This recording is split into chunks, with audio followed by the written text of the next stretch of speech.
تمہیں برداشت کرنا سیکھنا ہوگا۔ بانو چچا کہتی ہے میں یہ کیسے برداشت کروں گی؟ حلیمہ کہتی ہے کہ اللہ کسی پر بھی اس کی برداشت سے زیادہ بوجھ نہیں ڈالتا اور تمہیں دندار کو بھی معاف کرنا ہوگا۔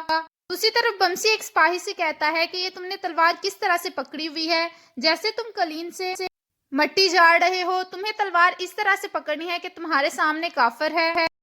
پھر بمسی اس کے بازو چیک کرتا ہے اور کہتا ہے کہ تم ابھی اس کے لیے قابل نہیں ہو، اس تلوار کے لیے یہ مجھے دو اور جاؤ جا کر بنا ہوا گوشت کھاؤ تاکہ تم میں کچھ طاقت آئے اور شیرہ پیو اور پتھر اٹھانا سیکھو، جب تمہارا جسم دگنی طاقت کا ہو جائے تو پھر میرے پاس آنا۔ ترگت کہتا ہے کہ تم نے اس کے ساتھ بہت زیادہ نہیں کر دیا؟ بمسی کہتا ہے کہ دشمن ہمارے سروں پر ہے اور وہ اس طرح سے کر رہے ہیں۔ اس کے بعد وہ باقی سپاہیوں سے کہتا ہے کہ اس طرح سے لڑو کہ تم لوگوں کے سامنے دشمن ہے بلکہ کوئی بھی ساتھی سپاہی نہیں ہے، پھر بھی تم اس مقصد میں جیت سکو گے۔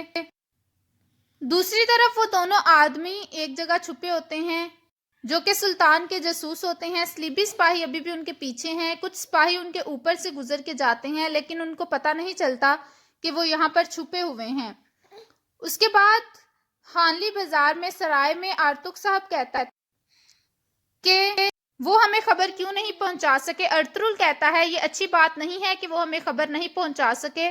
آرتک صاحب کہتے ہیں ہو سکتا ہے ان کا راز فاش ہو گیا ہو، ورنہ وہ اس آنے والے دستے کے بارے میں ہمیں خبر ضرور کرتے۔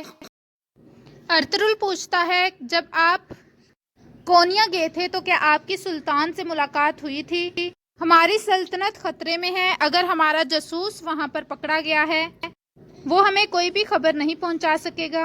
آرتک صاحب کہتے ہیں میری ملاقات نہیں ہوئی تھی، شاید میری زندگی میں ان کو دیکھنا نصیب ہی نہیں ہے۔ دوسری طرف وہ جاسوس ان میں سے ایک دوسرے کو نکالتا ہے اور کہتا ہے کہ تم ٹھیک ہو جاؤ گے، بس تھوڑا سا وقت ہے۔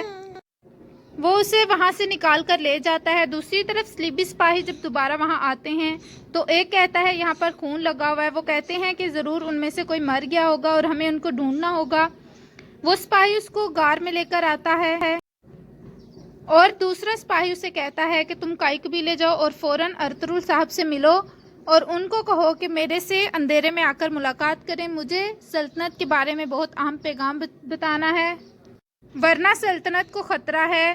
دوسرا آدمی کہتا ہے کہ تم انشاءاللہ ٹھیک ہو جاؤ گے، تمہیں پریشان ہونے کی ضرورت نہیں ہے، میں جاؤں گا اور ان کو پیغام دوں گا، تم یہ پانی پی لو۔ اس کے بعد وہ آدمی اس کو اپنا ایک لاکٹ نکال کر دیتا ہے اور کہتا ہے کہ تم نے یہ ارطغرل صاحب کو دینا ہے، وہ انہیں لے کر وہاں سے چلا جاتا ہے۔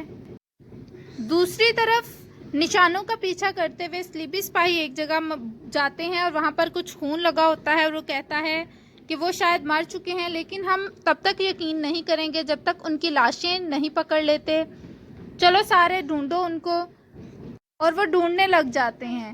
دوسری طرف ویسلوس اپنے کمرے میں شراب پی رہا ہوتا ہے، چولپان خاتون آتی ہیں، ویسلوس کہتا ہے چولپان کہتی ہے کہ آج سے مجھے ایکٹرینا کہو۔ ویسلوس کہتا ہے مجھے خوشی ہوئی کہ تمہارا شاہی خون واپس آ گیا ہے اور تم اپنی اقدار نہیں بھولی، اور پھر وہ اس کا خنجر نکالتا ہے اور کہتا ہے کہ تمہیں یہ خنجر اب پھینکنا ہوگا، تمہیں اپنی پرانی یادوں کو بھولنا ہوگا اور میں تمہیں ایک اور خنجر دیتا ہوں، یہ خنجر بازنطینی سرحدوں جیسا خنجر ہے اور ان کے لائق ہوگا۔ چولپان کہتی ہے کہ میرے پاس اورال کی آخری نشانی ہے۔ ویسلوس کہتا ہے کیا تم امید سے ہو، اور کہتا ہے مجھے یہ خبر سن کر بہت خوشی ہوئی، شاید مجھے اپنے بچے کی بھی اتنی خوشی نہیں ہوگی، آلیار اور اسلحان جب یہ سنیں گے تو وہ تمہارے پاس ضرور تمہیں لینے آئیں گے اور یہی ان کی بربادی کے لیے کافی ہوگا، تم نے مجھے بہت اچھی خبر سنائی ہے۔ دوسری طرف کائی قبیلے میں ڈول بجتا ہے، کچھ مہمان قبیلے کی جانب بڑھ رہے ہوتے ہیں، ایک آدمی آگے گھوڑے پہ آ رہا ہوتا ہے اور اس کے ساتھ کچھ پیدل چلتے آدمی ہوتے ہیں اور کچھ گھوڑے پر سپاہی ہوتے ہیں، وہ قبیلے کی طرف آتے ہیں، تمام لوگ حیرانگی سے دیکھتے ہیں کہ ڈول بج رہا ہے تو کون آ رہا ہے۔ وہ آہستہ آہستہ قبیلے کا جائزہ لیتے ہوئے قبیلے کے چاروں طرف دیکھتے ہوئے قبیلے کی طرف بڑھتے ہیں۔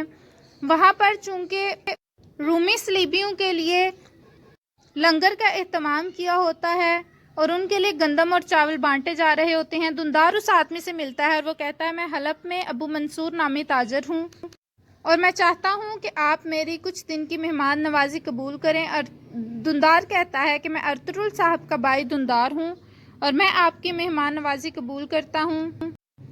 اس کے بعد حلیمہ سلطان اور حائمہ خاتون بھی خیمے سے باہر آتی ہیں۔ دندار ان کا تعارف کراتا ہے کہ یہ میری بابی اور والدہ ہیں۔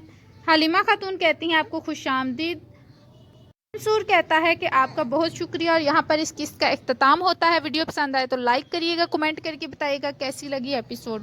دعاؤں میں یاد رکھیے گا، ملتے ہیں پھر اگلے ایپیسوڈ میں۔ فی امان اللہ۔